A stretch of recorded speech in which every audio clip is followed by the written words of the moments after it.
Salam sejahtera untuk kita semua. Hari ini kita akan membahas mengenai the new normal. Kalau saya boleh pakai kata yang agak lebih mudah, itu mungkin bisa terjemahkan dengan kebiasaan baru.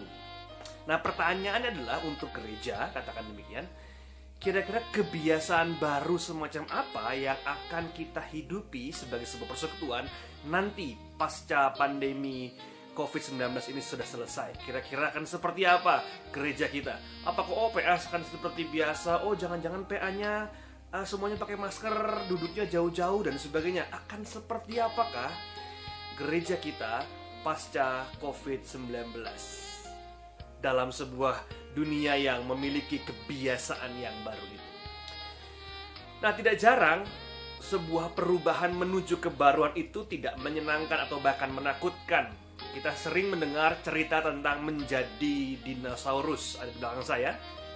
Contohnya seperti ini dinosaurus anak saya. Dia sangat suka dengan dino dan banyak hafal dengan nama-namanya gitu ya. Satu pelajaran yang sangat sering kita dengar mengenai hidup dinosaurus adalah jangan mau seperti dinosaurus yang tidak mau berubah. Mereka akan punah karena mereka tidak bisa beradaptasi dengan lingkungannya. Tentu ada banyak teori tentang bagaimana dinosaurus pada akhirnya punah. Yang paling terkenal adalah soal meteor yang jatuh ke bumi kemudian melenyapkan semua dinosaurus, konon begitu ceritanya. Nah, bicara mengenai dinosaurus, betul memang bicara soal perubahan dan kemampuan kita untuk beradaptasi dengan lingkungan yang terus berubah. Nah, Alkitab juga menunjukkan bahwa sebetulnya umat Allah terus diajak berubah. Coba saja, Nuh diajak berubah.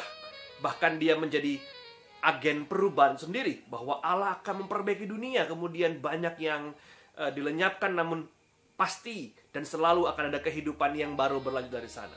Bangsa Israel dibawa berubah. 40 tahun lamanya mereka berjalan di padang gurun. Mereka diubah terus-menerus. Mereka dibawa ke dalam dunia yang baru, dalam kebiasaan yang baru. Dengan demikian, maka pembaruan bukanlah barang baru untuk kita orang Kristen.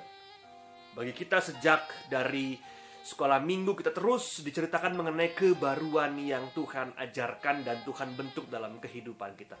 Pembaruan bukan barang baru.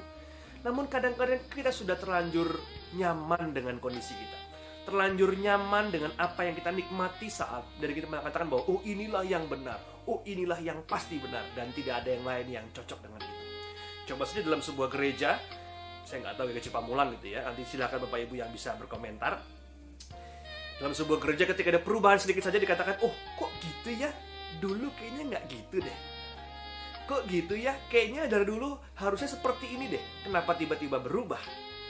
Perubahan kadang bisa menakutkan. Kenapa? Karena yang pertama kita bingung. Posisi saya di mana ya dalam dunia yang baru itu?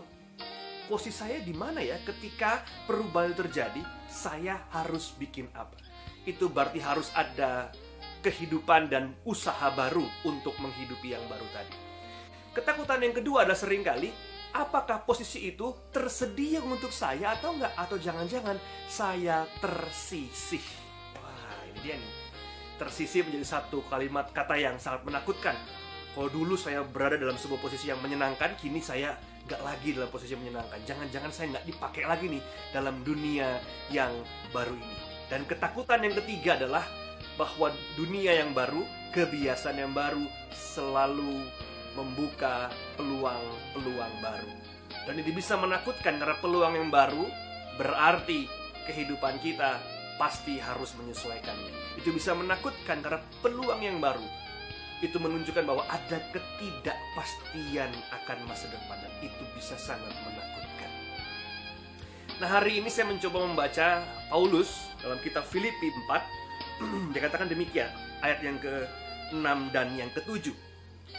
Janganlah hendaknya kamu khawatir tentang apapun juga, tetapi nyatakanlah dalam segala hal keinginanmu kepada Allah dalam doa dan permohonan dengan ucapan syukur. Damai sejahtera Allah yang melampaui segala akal akan memelihara hati dan pikiranmu dalam Kristus Yesus. Jangan khawatir tentang apapun juga. Karena ada satu yang tak pernah berubah. Ini bukan ilmunya sekolah minggu gitu ya. Yesus nggak pernah berubah, bukan. Tapi kehendaknya, visi Allah tak pernah berubah. Dia menginginkan yang terbaik untuk anak-anaknya. Dia menginginkan yang terbaik untuk bangsanya. Dia menginginkan yang terbaik untuk setiap kita, umatnya. Tinggal bagaimana kita mau ikut dalam perubahan itu atau tidak. Ada 3 hal yang menakutkan, namun saya percaya ada beribu-ribu hal yang bisa kita songsong dalam masa depan yang berubah ini. Mari kita sambut perubahan. Jangan seperti Dino yang konon katanya gitu ya, tinggal bicara mengenai masa lalu, kita bicara mengenai masa kini dan masa depan. Apa yang akan berubah dan bagaimana kita harus mengubah diri kita juga agar sesuai dengan perubahan itu. Dan saya pikir semua kita sudah banyak yang berubah gitu ya.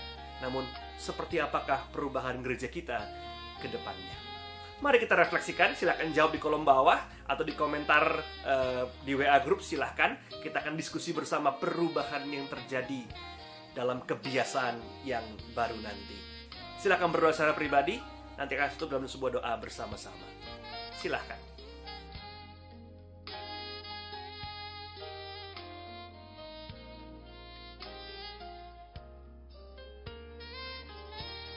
Mari kita berdoa.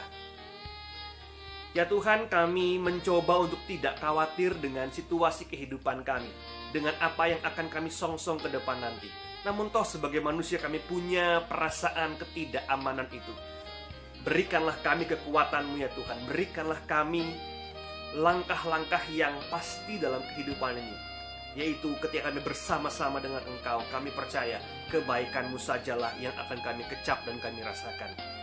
Kami berusaha menyongsong masa depan dengan optimisme, bukan dengan pesimisme. Kami hendak menatap masa depan dengan yang penuh dengan perubahan itu dengan satu gairah baru. Karena Tuhan hendak memperbarui kehidupan kami. Terima kasih ya Tuhan. Amin. Silakan berkontribusi. Apa yang akan berubah dan bagaimana perubahannya? Selamat berubah, selamat menyongsong kebiasaan yang baru. Tuhan memberkati kita semua. Amin.